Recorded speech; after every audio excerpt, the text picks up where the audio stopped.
기묘한 편의점 아르바이트. 작년 대학 입시를 망치고 재수 준비를 하고 있었습니다. 수능을 망치고 난 후 재수 준비를 해야겠지라고 마음은 먹고 있었지만 막상 대학에 떨어지니 의욕 자체가 사라져버렸습니다. 얼마간 폐인처럼 생활하다 일하면 죽도 밥도 안 될 것 같아 아르바이트를 해보기로 했습니다. 마침 근처 편의점에서 야간 아르바이트를 구하고 있기에 면접을 보고 바로 일을 시작했습니다. 처음에는 좀 무서웠습니다. 제가 여자인 건 둘째치고 일하는 시간대가 야간이었습니다. 그리고 근처에 유흥가가 질비해서 이상한 손님이라도 오면 어쩌나 하고 말입니다. 근데 막상 일을 해보니 밤인데도 사람이 많이 돌아다녔고 손님 중에 취객은 정말 손에 꼽힐 정도로 적었습니다.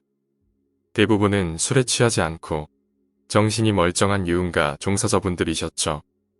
밤새 일하는 처지가 같아서 그랬는지 수고한다고 이것저것 사주고 간혹 술 취한 손님이 오면 대신 쫓아주시기도 해서 일하기는 정말로 편했습니다. 그런데도 2달을 못 채우고 그만둔 이유는 이렇습니다. 제가 일했던 가게는 유난히 술이 잘 팔리는 가게였습니다. 거의 2~3시간에 한 번씩 주류를 가득 진열해 놔야 할 만큼이었죠.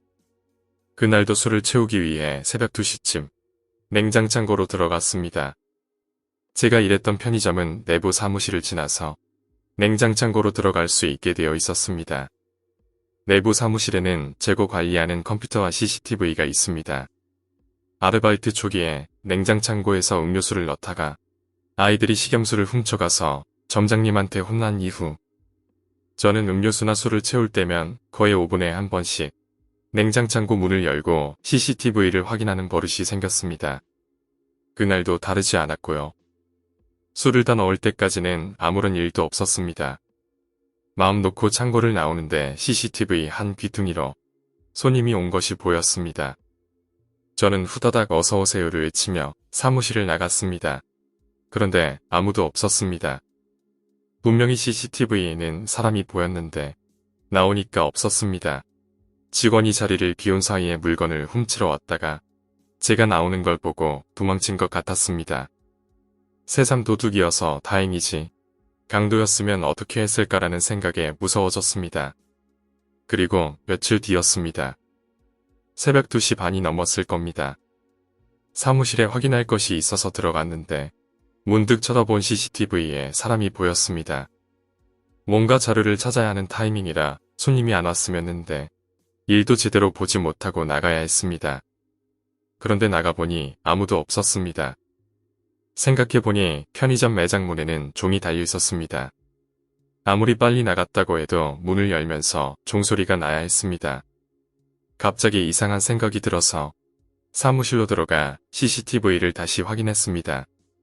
그러자 CCTV에는 사람으로 보이는 검은 물체가 계속 보였습니다. 스멀스멀 편의점 내부를 계속 돌아다니고 있었습니다. 하지만 사무실에서 나와 확인하면 보이지 않았습니다. 보이지 않을 뿐 사무실에는 분명 존재하는 것이었을 겁니다. CCTV에 비치는 그 무언가는 계속 편의점 내부를 돌아다녔습니다. 머리털은 곤두서고 온몸에는 소름이 돋고 이성적으로 판단할 수가 없었습니다. CCTV를 계속 보고 있으니 계산대에 서 있을 엄두가 나지 않았습니다. 눈에 보이지 않는다는 것이 더 두려웠습니다. 계속 사무실 안에서 버티다가 다행히 신문 아저씨가 오셔서 간신히 나갈 수 있었습니다. 무서운 마음의 아저씨한테 날도 춥고 하니 따뜻한 음료 한잔 하고 가시라고 붙잡아 보기도 했는데 야속한 아저씨는 배달 시간이 밀리면 안 된다며 음료수도 거절하시고 가버리셨습니다. 그래서 저는 해가 뜰 때까지 가게 밖에 서 있다가 손님이 오면 들어가서 계산해드리고 다시 나가는 일을 반복할 수밖에 없었습니다. 날이 밝고 사람들이 다니니 용기가 생겨서 다시 편의점으로 들어갔습니다. 곧장 뛰어서 사무실로 가 CCTV를 확인하니 아까 보였던 검은 물체는 보이지 않았습니다. 어쩌면 그날 너무 피곤해서 환각을 봤던 것일 수도 있고 CCTV의 이상일 수도 있습니다. 하지만 다음 날 밤 다시 CCTV에 검은 물체가 보이자 환각이 아니라는 게 느껴졌습니다. 게다가 안 보이면 뭐 괜찮겠지라는 생각에 계산대에 서 있었는데 아무도 없는 편의점에 진열되어 있는 물건이 툭툭 떨어지자 도저히 견딜 수 없었습니다. 그날 밤은 어떻게 버텼는지 모릅니다. 그날 아침으로 저는 점장님께 너무 미안했지만 여자 혼자 밤에 일하는 것이 무섭다는 이유로 그만두겠다고 했습니다. 제가 본 걸 그대로 이야기할 수도 없었고 믿어주지 않았을 테니까요. 오늘 이야기는 여기까지입니다. 오늘 이야기가 재미있으셨다면 구독과 좋아요 부탁드립니다. 감사합니다.